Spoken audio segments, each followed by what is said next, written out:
मुसलमान एक साथ में रहो, एक साथ में अपने लड़ाई लड़ो, अपने अपना हक लेके रहेंगे।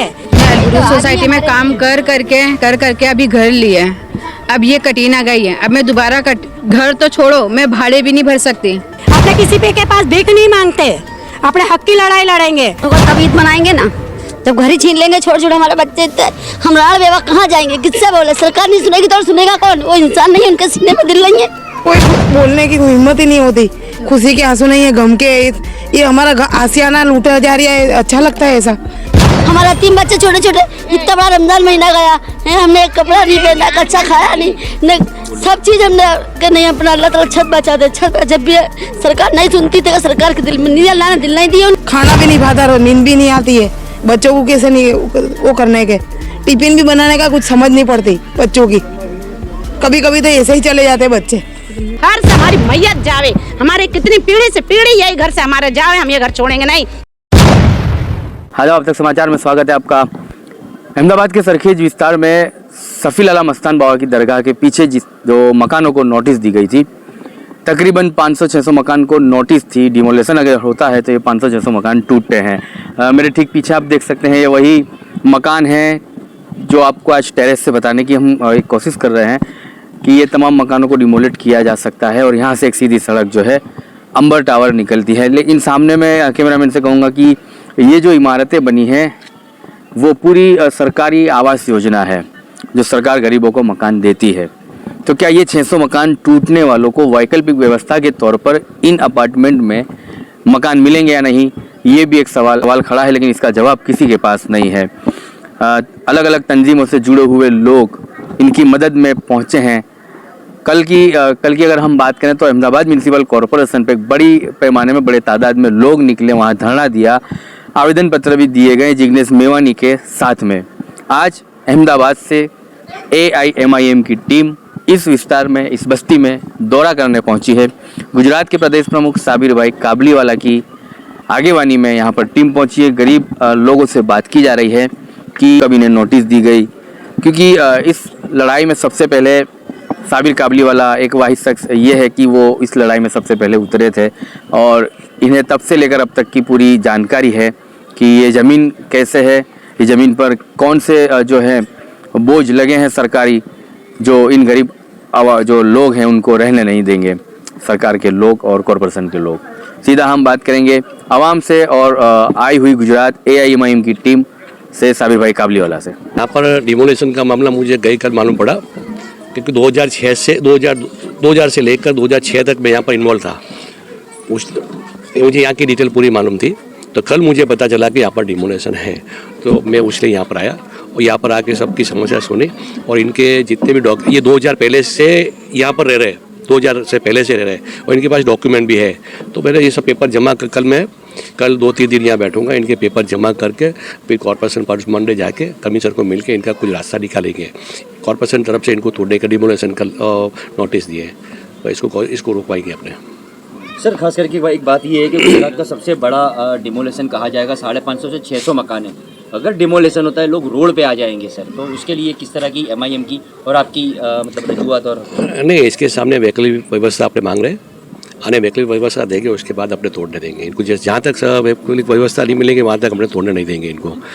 और परसों जाकर कमिश्नर साहब से बात करके रास्ता निकालेंगे कुछ। सर, सरकारी रिजर्व प्लॉट है, क्या इस जमीन पे क्या बोल रहे हैं? नहीं, यहाँ पर क्या कि 2000 पहले से ये लोग बेचारे रह रहे हैं यहाँ पर। कुछ यहाँ से जमींदार लोग हैं, उन्होंने क्या अपनी टिपी फाइनल करवाने के लिए कपात वो लोग ने यहाँ पर डाल दी और मर रहे गरीब बेचारे, और उन्होंने अपना स्कीम बनाकर सब अपने वो रेडी करके वो लोग बेच के निकल गए। तो ये जो एक तो इसके अंदर टीपी के अंदर भी जो गलत हुआ है, तो टीपी के अंदर भी जाकर हम लोग वहाँ देखेंगे, वहाँ टीपी के अंदर भी जाकर जितना सुधारा हो सकते हैं। यहाँ से कुछ रोड भी निकाला, रोड भी कैंसिल हो सकते हैं, तो रोड का भी हम लोग डाइवर्ट करेंगे भाई यहाँ से कैंसिल कर और यहाँ पर जो ये रिजर्वेशन प्लॉट डाला है तो उनको अपने निकालने की भी कोशिश करेंगे और निकालेंगे। और पीछे ही सर यहाँ पे अगर देखा जाए तो सरकारी आवास योजना बनी है, जो अभी वैसे की वैसे यहाँ कोई रहने नहीं आया। क्या वैकल्पिक व्यवस्था के तौर पे पीछे इनको मकान आप दिलवा सकते हैं? ये 2006 के अंदर हम लोग ने रजूआत भी करी थी, पीछे मकान बन रहे थे उस टाइम में। 2006 के अंदर यहाँ जब मीटिंग करके भी गया था, उस टाइम भी इनको नोटिस दी थी। और वो जो गरीब आवास योजना जो मकान बन रहे हैं उसके अंदर इनको मकान देने की बात करी थी।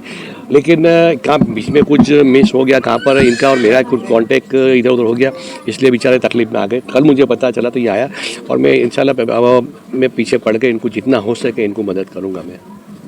अस्सलाम वालेकुम, मेरा नाम सबीना बानो अंसारी है। साबिर भाई आए, हमको बहुत खुशी हुई। साबिर भाई और कौसर अली सैयद और यूनुस भाई, आज 8 साल से हमारी लड़ाई चालू है और लड़ाई चालू है इसके लिए तो अभी 8 साल से हम बैठे थे। अब ये साबिर भाई और कौसर अली भाई थोड़ा आना बंद कर दिया तो म्युनिसिपल कॉर्पोरेशन वाला थोड़ा समझ गया कि इनके बड़े बड़े नेता जो इनसे हट गए हैं, तो हमारे को नोटिस पे नोटिस बजा रहे। अब इंशाल्लाह हमारे जो ना कौसर अली भाई और ये साबिर भाई हमारे कोशिश में वापिस हैं। अब हम म्युनिसिपल कॉर्पोरेशन के हिस्सा हिलाएंगे कि हमारा मकान भी नहीं जाने देंगे। इंशाल्लाह मकान तो हमारे साबिर भाई अब आ गए हैं तो हमारा मकान हम लीगल कराएंगे। जैसे अरे रबारी कॉलोनी हुई है, इंशाल्लाह अगर साबिर भाई हमारे साथ दे दिए तो इंशाल्लाह हमारा घर ऐसा ही रहेगा और क्या बोलते हैं इनकम भी भरेंगे, हम बिल्कुल भरेंगे। और सामने रोड, हमारे घर के सामने जो जगह है, साबिर भाई से मैं रिक्वेस्ट करूंगी कि साबिर भाई रोड सामने फेंकवाओ और हमारे गरीब आवाम को यहीं रहने दो।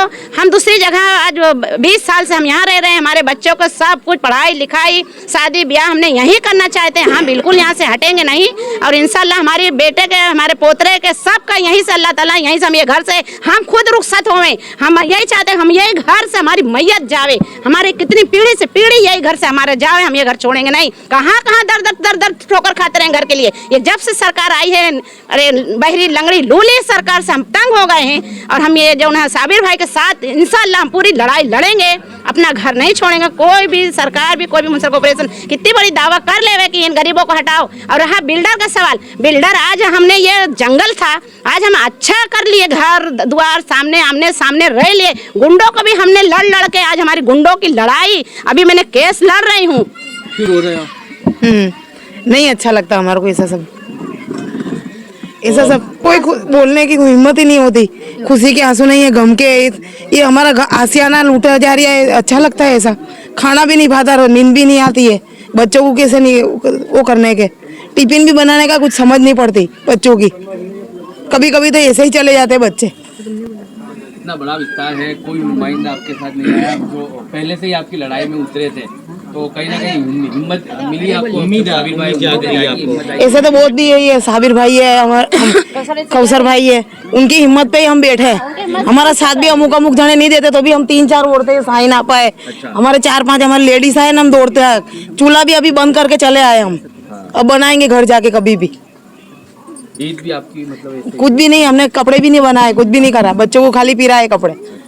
ईद भी नहीं मनाई हमने। घर होगा तब ईद मनाएंगे ना, जब घर ही छीन लेंगे छोटे छोटे हमारे बच्चे। हम राड़ बेवा कहाँ जाएंगे, किससे बोले? सरकार नहीं सुनेगी तो और सुनेगा कौन? वो इंसान नहीं, उनके सीने में दिल नहीं है।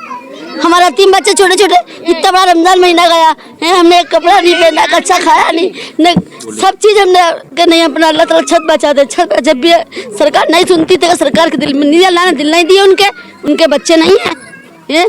तो हमारे इतना सा आसियान अभी छीन लेते, हमारे हम कहाँ से लाएंगे? खाने को लाएंगे, मकानों के लिए लाए, कि बच्चों को पढ़ाई लिखाई के लिए काय चीज़ के लिए लेकर आवे। 8 बेटी है मेरी। मैं अलबुरुज सोसाइटी में काम कर करके अभी घर लिया है। अब ये कटीना गई है, अब मैं दोबारा घर तो छोड़ो, मैं भाड़े भी नहीं भर सकती। मेरे बच्चों की पढ़ाई लिखाई है, आगे जाके बच्चों की शादी होगी, क्या क्या करूँगी मैं, बताओ आप। जब लिया था तो बिल्डर ने आपसे कोई कुछ ना हमने कुछ पूछे ना उन्होंने कुछ बताया। बस हम लोग को तो इस चीज़ की खुशी थी कि हमारा खुद का मकान हो रहा है, क्यों जो 14 साल बाद हम लोगों ने मकान खरीदे थे। 14 साल तक के हम लोग भाड़े पे रहे हैं, अब मकान खरीदे तो मकान तोड़ने आते। इंस्टॉलमेंट पे लिए थे, हफ्ते से। हाँ, साबिर भाई को भी हमारे सलाम, कौसर अली भाई को भी सलाम। जो भाई हमारे साथ में दौड़ने वाले हैं, फिलहाल में वो भी उनका काम धंधा छोड़ के हमारे साथ में दौड़ते। हम लोग इतने सालों से यहाँ रहते, पानी बिना, गटारा बिना, और छत पे पानी। अगर चौमासे में तुम देखो तो पानी चारों तरफ का पानी ये बाजू भराता है, इनके घरों में पानी भराता है, पीछे की गलियों में पानी भराता है, गाड़ी जाने का रास्ता नहीं होता, यहाँ का रास्ता बंद हो जाता है चारों तरफ से। यानी ऐसी गीच बस्ती जैसा ट्रैफिक हो जाती है, इस तरह से यहाँ ट्रैफिक जैसा हो जाता है, कोई जाने का रास्ता नहीं होता। अब ये लोग कोर्ट बनाने का कह रहे, तो कोर्ट बनाता तो ये पब्लिक कहाँ जाती है पब्लिक? नावड़िया लेके तिन्ने के दिन आ जाते ये लोगों को, सबको। इसके लिए अपने यूँ कहते हैं कि सब भाई बहन मुसलमान एक साथ में रहो, एक साथ में अपने लड़ाई लड़ो, अपने अपना हक लेके रहेंगे, अपने किसी पे के पास भीख नहीं मांगते, अपने हक की लड़ाई लड़ेंगे। और हक की लड़ाई लड़ के रहेंगे, चाहे कोई बिल्डर भी क्यों ना है। मैंने तो मेरी खेती बाड़ी बेच के नहीं मकान लिया है। आज मेरा आदमी नहीं है, मेरे छोटे छोटे बच्चे मैंने किस तरह से बड़े करे ना, मेरे को खबर है कि मैंने किस तरह से बड़े करे। अभी तक मैंने पत्र ही नहीं डाले। जाके देखो मेरे घर के हाल वाल, जब भी मैं काम करने का करती हूँ, जब भी कोई कटिंग का मसला आ जाता है, नोटिस आके खड़ी होता है। किस तरह से मेरे घर बनाने का, किस तरह से मेरे शादियां बच्चों की करने की, कहाँ जाएंगे हम? हमारे को कौन रखने वाला है? और ये भी था कि 15 साल तक तो हम लोग ने टैक्स भी भरे मकान, टैक्स बिल भरते हैं, वोटिंग देते हैं, वोट भी दे रहे हैं। ऐसा नहीं कि नहीं दे रहे वोट भी दे रहे हैं, वोट भी हम सबको दे रहे हैं, फिर भी कोई आता नहीं हमारे वहाँ। फिलहाल आज हमारे वहाँ जो साबिर भाई आए, इनकी बहुत बहुत मेहरबानी, इनका शुक्र अदा करते हैं हम लोग कि आज हमारी डेली पे ही आके खड़े हो गए। हमारा दिल ऐसा बड़ा हो गया कि नहीं, हमको कोई साथी मिल गए, हमारा कोई रहम खाने वाले इंसान आ गए। आए थे साबिर भाई और कौसर अली भाई भी दौड़ते हमारे साथ में, सब्बीर भाई दौड़ रहे, ये भी इनको भी काम धंधा है, वो नहीं दौड़ते हमारे पीछे, वो भी दौड़ रहे। क्या हमको उनको लालच हमारे से उनको पढ़ो क्यों दौड़ रहे? कि एक मुसलमानों के लिए दौड़ रहे, मुसलमान के लिए दौड़ रहे, पर हम तो आम जनता के लिए दौड़ रहे। हम तो कोई भेदभाव नहीं रख रहे, पर सरकार हमारे से क्यों भेदभाव रखती है? क्यों हमारे को मकान के लिए कोई इन्होंने जवाब नहीं दिया? कि हमको लेटर पेपर क्यों नहीं दिया उन्होंने? मौके क्यों जवाब दिया हमारे को लेटर पेपर चाहिए। और मेरे बच्चे कमा के लाते ले, भर भर के मैंने हफ्ते से मकान लिया है, और आज हमारा मकान ही चला जाएगा तो हम कहाँ जाएंगे? अभी तो कहीं भाड़े पे भी मकान नहीं मिलते, और भाड़े कितने होगा, वो दलालियाँ कितनी हो गई है, तो हम कहाँ पे जाएंगे? हमारे तो ये घर टूटेगा तो रोड पे आने जैसा सीन रहेगा, रो रो के जिंदगी काटने के दिन रहेंगे हमारे। और हम इतने दुखी है कि हम दूसरा ले भी नहीं सकते, ये घर के सिवा ये घर चला जाएगा तो हम कहीं ले भी नहीं सकते और भाड़े भी नहीं भर सकते, ऐसी पोजीशन है हमारी। और हमारा घर छिन जाएगा तो हम कहाँ जाएंगे? हम तो रोड पे आ जाएंगे। ये मकान को बनाने में भाई हमने सब हमारा घर का जो था वो सब बेच डाला, और बच्चे कमा के लाते थे तो हम घर में नहीं खाते ले और हफ्ते भरते ले, और आज भी भरते, लेकिन ये कटिंग आई तो अभी हमने रोक दी है। बाकी हम अब कहाँ जाएंगे? हम ये घर कटिंग में चला जाएगा तो फिर हम कहाँ जाएंगे? हम कहाँ से लेंगे? हमारे पास इतनी आवक नहीं, हम तो रोज लाके रोज खाते हैं, तो हम कहाँ से बसाएंगे घर? हमारे तो भाड़े भी नहीं भर सकते, इतने भाड़े भी बढ़ गए, तो हम जाएंगे कहाँ? रो रो के मौत जैसी जिंदगी जिएंगे, ऐसा सीन आ गया है हमारा। तो हमको तो बस सरकार से यही विनती है कि हमको घर के बदले घर देवे, या तो ये घर हम सरकार को पैसा भी भरना दे देंगे। सरकार बोले कि ये हमको इसका पैसा भरो तो हम भर देंगे, बाकी ये हमारे घर रोक देवे। इतनी सारी हमारे घर के आगे जगह पड़ी है, वहाँ से रोड ले लेवे, सामी इतना बड़ा खेतर है, वहाँ फ्लोट बना है, वहाँ बना लेवे, पर जो गरीब बस्ती रह रही है उनको क्यों उजाड़ रहे? इतनी बड़ी बड़ी बिल्डिंगा बना के कहाँ डालेंगे? ये बिल्डिंग वालों के तो 2-2, 3-3, 4-4 बंगले हैं, अमेरिका में जाके पड़े, सऊदी में जाके पड़े, दुबई में जाके पड़े, यही बिल्डिंग में इनके 4-4, 5-5 बिल्डिंग है, मकान है, इधर से खरीद रहे उधर ले रहे, वो सड़ रहे उनकी तो बिल्डिंगा सड़ रही है, वहाँ तो कोई कुछ नहीं कर रहा है, और हमारे तो एक मकान है वो भी छीन रहे, तो हम कहाँ जाएंगे? ने बनाया आज 8 साल 10 साल हो गए, जब तक ये कहाँ सो गए? पर ये आजू बाजू सब बड़ी बड़ी बिल्डिंगा बनी, करोड़पति की हो गई, तो अब ये जाके अब गरीब को बोले तुम मर जाओ और हम बंगले बना के राज करिए बोले, तो ये सरकार का कहाँ का इंसाफ है? सरकार को समझना चाहिए। सरकार तो ऐसे भी गरीब को देती है, नरेंद्र मोदी सरकार तो ऐसे भी गरीब को देती है, बेटी बचाओ बेटी पढ़ाओ और आवास योजना में घर दे रहे, ये सब कुछ दे रहे हैं। तो ये पीछे वाले क्यों हमको हैरान परेशान कर रहे हैं? क्यों ये पैसा रुपया खिला खिला के ना हमको गरीबों को मार रहे हैं? और क्यों ये सब बिल्डरों का पैसा खा के आगे वो जो सरकार के हाथ के नीचे है वो हमको हैरान कर रही है। आप तक समाचार हमेशा रखे आपको आगे।